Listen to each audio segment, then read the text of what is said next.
Welcome to Mama Tales, a podcast on our collective motherhood journey. I'm your host, Sally Kuria. Thank you so much for tuning in. If this is your first time listening, karibu sana. It's an honor to have you here and I hope that you stick around.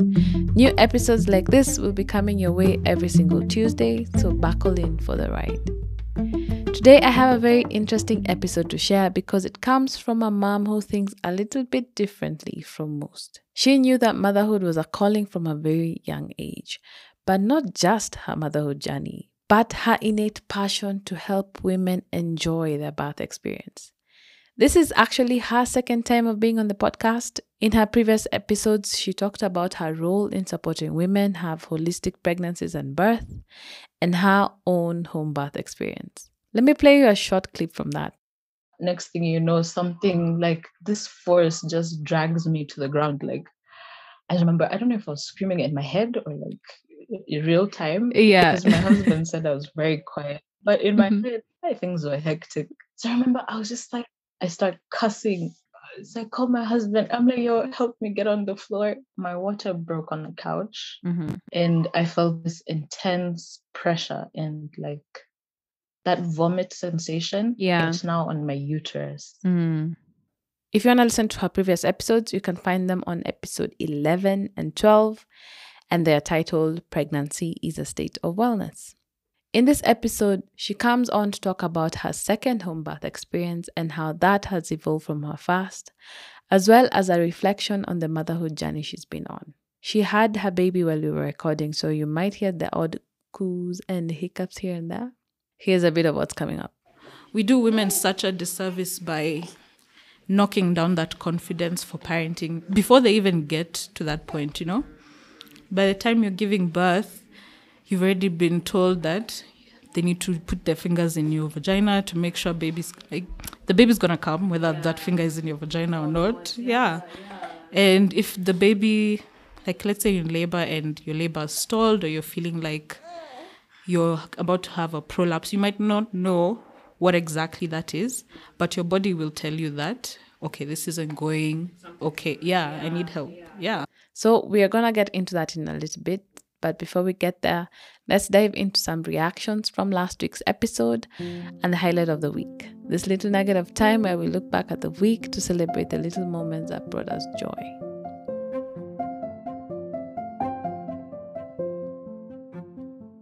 I am definitely not surprised by how many of us learned something new last week, that you can actually find yourself on the OR due to breast engorgement. This was very evident in the results of the polls that I shared on Spotify and on Instagram. I mean, I have to give it up to Frida for taking the time to talk about her story.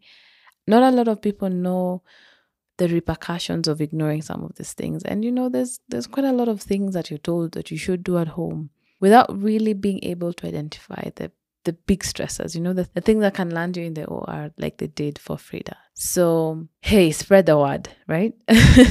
Before you take on any home remedies, maybe you should just try and see if this is something that is beyond putting cabbage in your bra.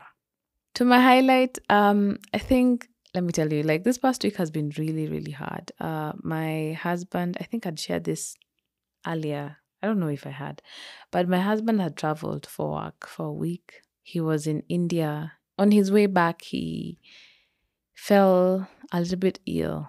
And I don't know. I was so stressed because, you know, he's saying he's not feeling well and he's pretty much in the middle of nowhere. Well, not really. He was in Doha, but he's just like, Doha and New Delhi, but how do I help, you know, the person that you love from all the way over here? You know, so it was quite a lot of anxious moments. And even when he came back, there's a lot of nursing care that needed to be done and just, you know, trying to nurture him back to where he's usually at. So it's been one of those weeks, and trying to juggle that with work was just, man, it was difficult, but you know, it had to happen. All in all, I am happy and glad that he's feeling better. He's back to himself. Well, at least really, really close to back to himself, which is much better than where we were a week ago, right? Especially Monday. Don't even talk to me about Monday. Yeah. It It was bad, but things are good, things are great. I'm happy about that. And I'm very, very grateful for it. So, yep, that's my highlight this week. Remember that you too can share your highlight and have it on the podcast. And I would love to know what you think about the episode that you're going to hear today. The best way to do that is to leave an answer in the Q&A section or the poll section of this episode if you listen to it on Spotify on your mobile phone, or you can even shoot me a DM. I'm happy to receive those, to be honest. So let's get into this week's episode. Nicole was drawn into bath work from a very young age. She started preparing for the birth of her kids back in her teens, way before she would even get them. Why, you might ask? It's because she knew that there had to be a different way to do this. One doesn't need to view pregnancy as a sickness to be managed in a hospital, but rather a state of wellness that connects us to the many generations of women before us. She had her firstborn girl at home with the help of her husband, and ever since then, she has helped many women have positive home birth experiences. After a couple of years of this work and settling into motherhood, she was ready to have another child. It's funny because my husband always knows I'm pregnant before I do. So he's always like, I can just tell. And he says my vagina gets fat. Yeah, so I guess that's how he knows. Okay. Yeah, so he told me and I was like, okay. And then I think a week later, I was like, yeah, okay, my pants are getting tight. Breastfeeding was just... Every time my daughter would get on the boob, I'd cringe. I was literally holding myself back from flinging her off me. So I was like, okay, fine. I took the test, shared with my friends, and then, that's how we found out. And was it a surprise? Okay, it wasn't a surprise, but it wasn't planned for. But once we found out, honestly, not much happened. Just went about my life. Didn't change much, just changed how I was eating. But this pregnancy was super rough on my body. I think because I was very depleted from breastfeeding. And my plan was to stop breastfeeding, get my body back in optimum state before I get pregnant again. But that's not what happened. So I struggled with full body eczema, Sally, till my palms. I didn't even know you could get eczema on your palms, head to toe. Yeah. I tried cutting out eggs, it didn't help. I guess that was just, my struggle. I went to this clinic in town, got this cream that was so strong, it was bleaching my skin. Yeah, so it was getting rid of the eczema, but bleaching my skin at the same time. And I wasn't feeling comfortable with the steroids and what it might be doing. So I stopped that. I tried the La Roche-Posay. Yeah, just accepted my fate. Yeah, so I just had to work on just not being so insecure about all of the rashes. Everyone's like, oh, what's happening to you? I'm like, I don't know. And then I go to the doctors. They're just like, no, it's just pregnancy. I'm like, I wasn't like this the first time. So something is off. But so they didn't have any help for me either. So kuvumilia tu until literally, I think a few days before I gave birth. That's when it stopped spreading. Weird pregnancy aside, Nicole was determined to have a pretty awesome second home birth. And since she had done it before, she felt a little bit more prepared for what was to come. Yeah, so leading up to the birth, what was happening, I saw my midwife literally the day before she came. I was telling my midwife, my pool's coming next week. And I was having a contraction as she was checking me. She was just like, sis, this baby, the way these contractions are looking, this baby's going to be here soon. So she's like, okay, sure. She had always wanted to give birth in a pool, but the first time round, she was unable to find one. This was something she was determined to have this time round. This time, at least, we had ordered one. And then when it got here, I'd already given birth. So it got here literally the next day. So they text us the next day, okay, your pool's ready for pickup. I'm like, okay, thanks. Yeah, so I was in early labor at that point from what we've deduced. Yeah, so she checks me, baby's looking fine. This was at around 40 weeks, I want to say, because I wasn't tracking my pregnancy. Yeah, so for this one, with my first, I stopped tracking at 40 weeks. This one, I was just like, baby will come when baby comes. Yeah.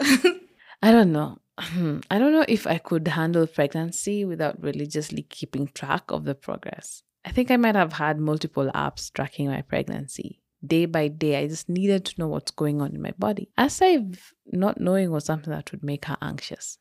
I think no, because that's not my personality. For me, I need to, like when I have too much information, I get super anxious. You know, when I have too many things to keep track of, it makes me very unsettled. Yeah. So for me, I was just like, okay, as I know as much as I need to know. I just kept track of my how healthy I was feeling, my supplements, and I went for one ultrasound, which I regret. So first of all, they didn't tell us that the ultrasound machine was in another hospital. So I'm looking around. I'm like, Where is the machine? yeah, I'm like, maybe there's something I don't know. So the baby's like, yeah, so the guy is not here, but we'll FaceTime him. And then they connect, like, the thing that they put on your tummy, they connect it to the iPad. And somehow the guy sees what's happening. So you don't even get to see. Are you serious? Yeah, so we get out of there. We tried to check the sex of the baby. She was hiding. So I was just like, this was useless. Yeah, I didn't go to the hospital or what, most people would usually do. Yeah. Honestly, I feel like if women knew they didn't have to sit for 3 hours for a 20-minute appointment, nobody would do it. But yeah. So I opted out of all of that. And then, so now, day of, it was 9th of May. I was basically in early labor the whole of that day. And then nighttime came. I really like laboring at night, it seems. So once I put everyone to bed, my contractions started. They were getting consistent. And this time was actually a lot more challenging, like mentally, because I was comparing the contractions to what I had before. So I was like, okay, it's not feeling the same. Is it gonna progress the same? I was timing the contractions and everything. So once I got out of my head, let go of the contraction app, that's when things really started going. So I just labored alone at night from 7, and then my family woke up at 7 a.m. Kicked my kid out of the bed. She went to stay. She went to stay with my mother-in-law in the next room downstairs, have breakfast and everything. And then by then I was hitting transition, but because I'd labored when everyone's asleep. Everyone's just like, yeah. So I was laboring. Now once they slept, I was in the bed, on my ball, and then in the balcony, and then on the toilet. So that was just me. Contraction, outside, contraction, get on the ball, contraction, go to the toilet, pee, contraction, try and nap. I tried to nap so many times. Wow, it refused. My husband, my daughter, they're both sleeping on the bed. Nobody knows anything. Yeah, so 7 a.m. I've hit transition. I can't find a comfortable place. I just remember I was just there on the door of the bathroom, just holding on for dear life. So at some point, I'm like, babe, get the stuff ready. But because he's been asleep for all of it. He's just like, he thought we had the day to labor. So he's just like, okay, let me get ready. The baby's going to come in the evening. We had wanted to call my my cousin, his cousin, to come and help us. So he's texting her okay, she's started labor. Wow. Come slowly, yeah? Yeah. And now after that, he's like, okay, the baby's here, come. Come quickly. So you can take your time or come now, whichever is fine. Yeah, so at some point, I hit transition, baby's coming. I remember at some point, I can see her passing through my vagina, in my head. It's very trippy. So I'm like, babe, the baby's coming. He's like, oh, okay. And he's still, I think he started brushing his teeth, yeah? He's brushing his teeth. I'm like, babe, the baby is coming. He's like, oh, are you sure? Maybe you have some more time. I'm like, I can feel her. So I'm like, okay, get the towels. He gets a few towels. Gets, those trash bags. So we place that, thankfully, just before she gets there. And then I remember my house help tried to enter. So I'm like, I chased her out. So I'm like, close the door. Because he had opened the door. He was talking to his mom. So I'm like, we're busy here, man. I tell him to grab the camera. He's just like, oh, okay. Him is still thinking he has time. So he turns on the camera and I'm like, whoo, he just hears me pushing. Then you can just hear him because he recorded. You can hear him. The video is like, oh my God. Oh my God. Yeah, so I get on my hands and knees. She comes in her sack. Like she breaks the sack as she's coming out. So that was just one big contraction and her whole body. I didn't even catch her. I was, yeah. I was just holding on to my sanity. Yeah, so she came.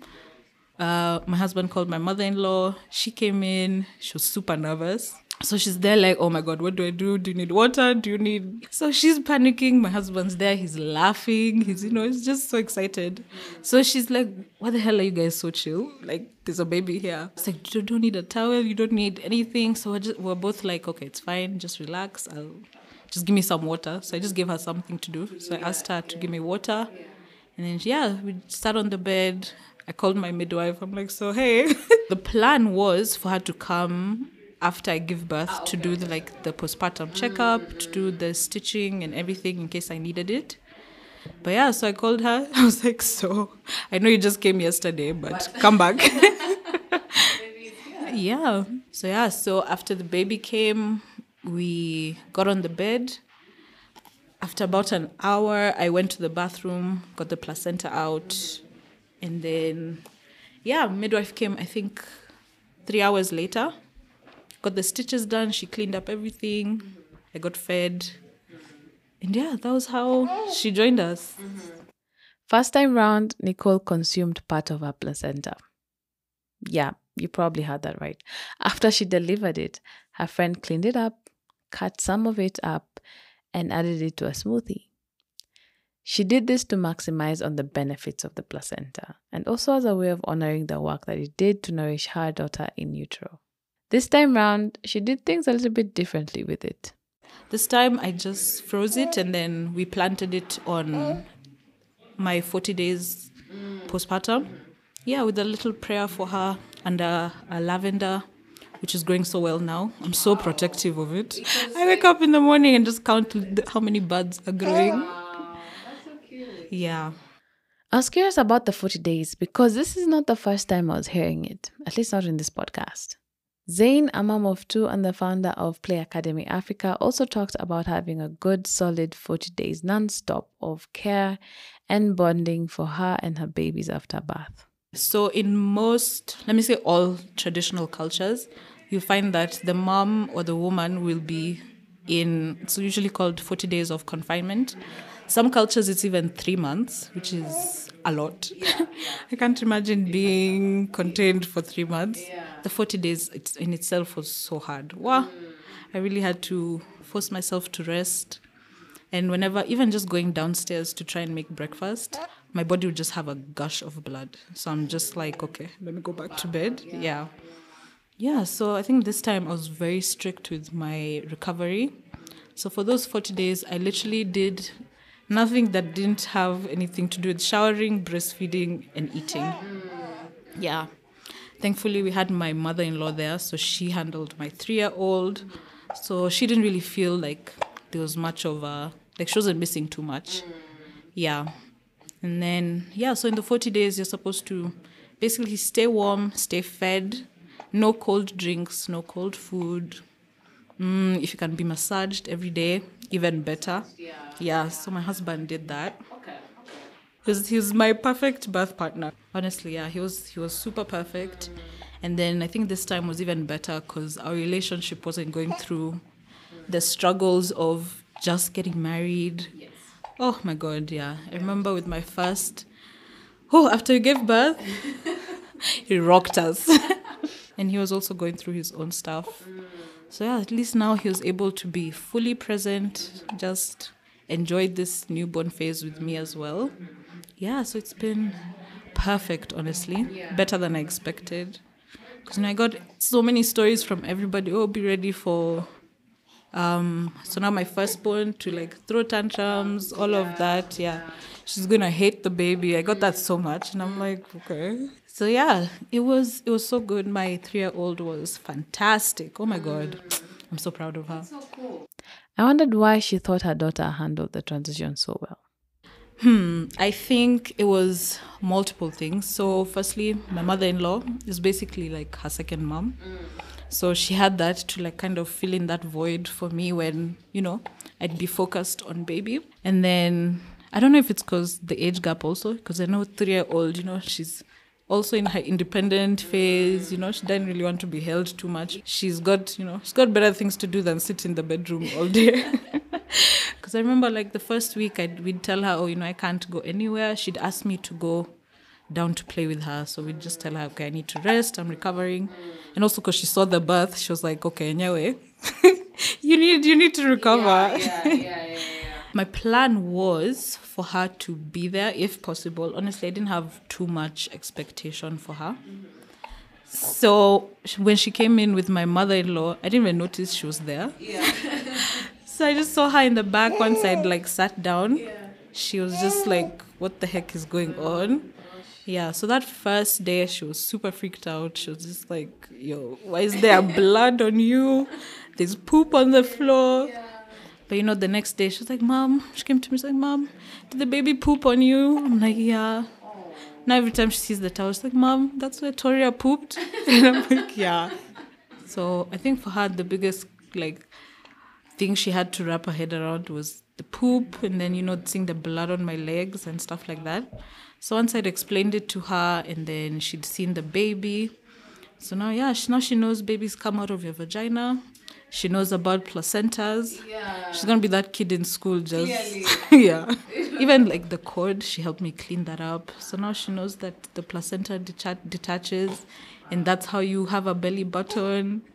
Yeah, so it just makes a lot of sense to her. Last time round, Nicole had a pretty nasty experience at the hospital after the birth of her daughter. Her mom-in-law thought it would be best for them to go, but she did not receive good care, which left her feeling broken after such a magical birth experience. I asked her if she went to the hospital this time round and if the experience was any different. No. Yeah, I'm not going back. I called my midwife. She came home, did the stitches, came after 2 weeks to check on us, came at 4 weeks to check on us again, check on my stitches and everything. So it's been amazing, honestly. Just the perfect, ideal birth and postpartum for me. Yeah. But, thankfully, we're not like America or the UK where they're so far removed from like home birth and just the way birth was made to be that, you have to relearn it a lot. Thankfully now, if we decide that, okay, we want to take care of our bodies very holistically and just go back to how it was designed, because we have all these technology things to get in, to intervene with birth, but, the body has not become a machine. We still give birth the same way your great-grandmother did, the same way, your great-great-grandmother did. So all of this stuff, it's good when you need it, but it's not for everybody, Imagine we decided, let's give babies steroids because some don't walk at 9 months. Yeah, 9 months is such a small percentage of babies that will walk then. But now we start putting all babies have to walk by 9 months. And if you don't, we put you on steroids or physio or something like that, Yeah, so I think it's not far from us to reclaim. And, I think there's a myth that birth is dangerous. And, of course, things can go wrong because birth is like life. You can't guarantee that when you step out of the door today, you're going to make it back home, But at the same time, that doesn't stop you from getting out, going to live your life. Yeah. You're walking in faith and it's the same concept applies to birth. And women are not stupid. When you need help, when something's not going right in your body.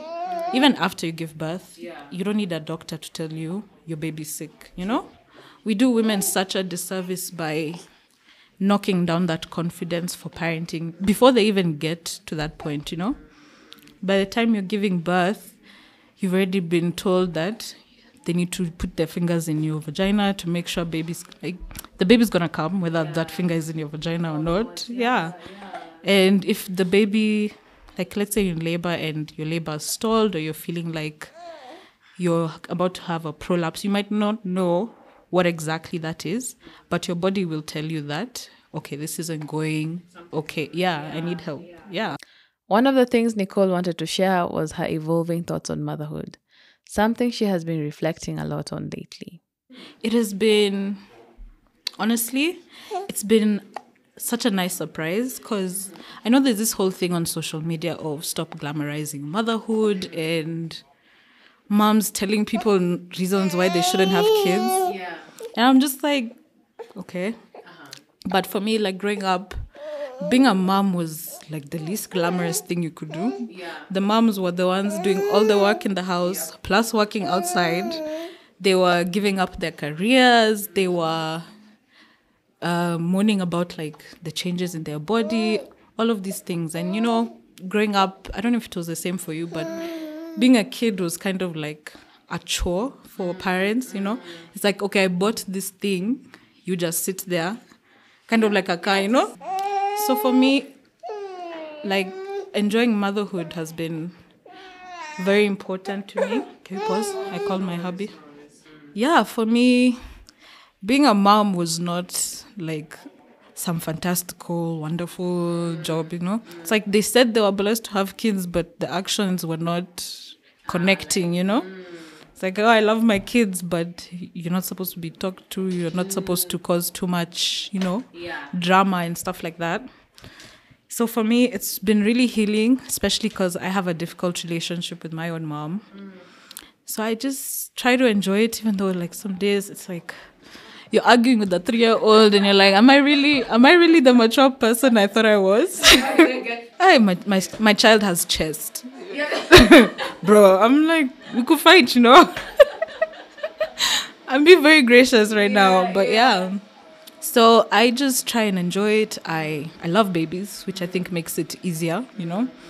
I feel like if you didn't like kids and you have kids, it'll be hectic, you know? Because they push you, and I think because I also know that that's their job. So I know what a newborn needs and what a 3-year-old needs, and that also I need to have my needs met. So for me, I'm not giving up myself to become a mom, because I think that's also what now past moms feel like they had to do, you know? Being a mom was kind of like taking away from a big part of you, first of all. Yeah, so for me, my kids they've not stopped me from achieving anything. In fact, I think I've become more disciplined, more social. Like me, before I became a mom, first of all, I had so much social anxiety. Yeah, honestly, making friends was so hard for me back then. I didn't have any confidence in myself. I didn't treat myself the way I should treat myself. Yeah. So I think from now, just being a mom, I have so much more focus. I love life. It's so enjoyable for me right now. Even just, you know, taking my kid to go see, I don't know, a cow or something, you know. First of all, because I had kids early, I guess, because, you know, I was 23 when I got married at 22, had a baby at 23. So everyone's like, damn, Nicole, you just got to give up your life like that. Yeah. So, you know, like I'd see when people approach me and they find me the kid, they're almost like, they feel sorry for me. It's not that, they're happy for you. They're like, sorry, oh, yeah. Yeah. And I'm like, oh, it's not a bad thing. Like, first of all, I think it's because I chose to be a parent at this time. Yeah, so just that pity, and I don't know if it's because I had kids younger. I feel like I waited till 30, the way people feel like I should have, you know, get your money first and then have kids. But yeah, this is how I wanted to go, and I'm grateful that I'm here. I'm grateful that I get to watch them grow up. Yeah. And I'm surprised at how quickly they do not need you. Like, yeah, because my daughter got to 2 and I was back at work and I was just like, what the heck? As always, before we wrapped up, I asked her what she was looking forward to in her journey. What am I looking forward to? I look at my grandmothers now with like their kids and their grandkids, and I'm like, that's just such a wild concept. Yeah. Like, I can't imagine being there and like just sitting there. I'm like, I'm the reason you are all here right now. Yeah, that's so crazy. Yeah. I am nervous for the teenage years because I was a problem child and I just hope the karma does not come to pay me back. Oh no. I know. But I'm preparing. I'm preparing. But yeah, I have, gosh, so much growth in motherhood, just the selflessness it requires and selfishness at the same time. Like, there's a lot of things that, like, I could be here doing whatever I want. If I wanted to wake up at like 2 p.m., I could. But like, there's like a self-discipline that requires me to wake up. I need to have my day in order before I can have theirs in order. Like, I never used to have a routine. I was perpetually late, which, funny enough, now with 2 kids, I'm here early. Yeah, so there's been a lot of change. And I think at first it's, it's brutal, I feel, and isolating and lonely, which, I don't mind. A lot of, like in literature, there's the hero's journey. There's like just things you have to do by yourself, and they're uncomfortable, and they require a lot of you, and they require to give up a lot. And yeah, there's a lot to learn from it as well. So that's how I view motherhood. It's like a hero's journey. I'm trying to figure out my space.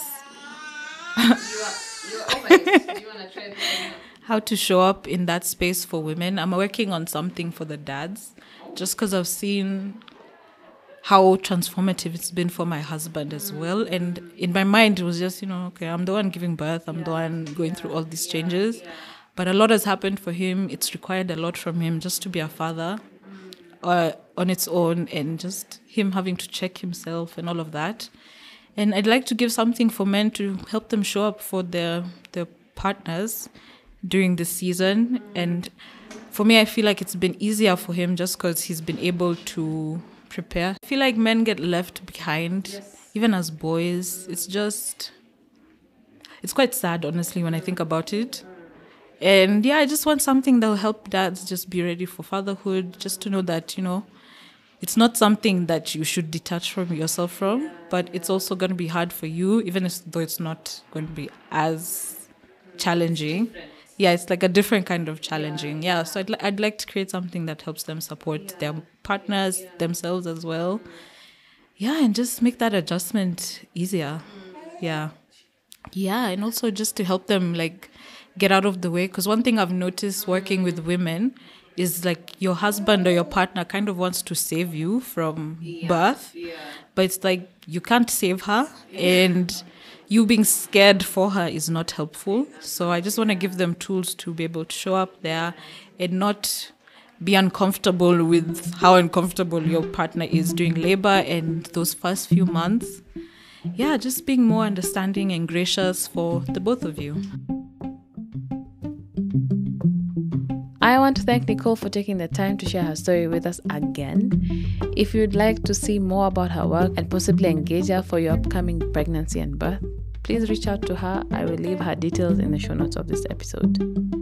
We're still on for the session on co-parenting this Thursday, so do make sure you register to get a link to it.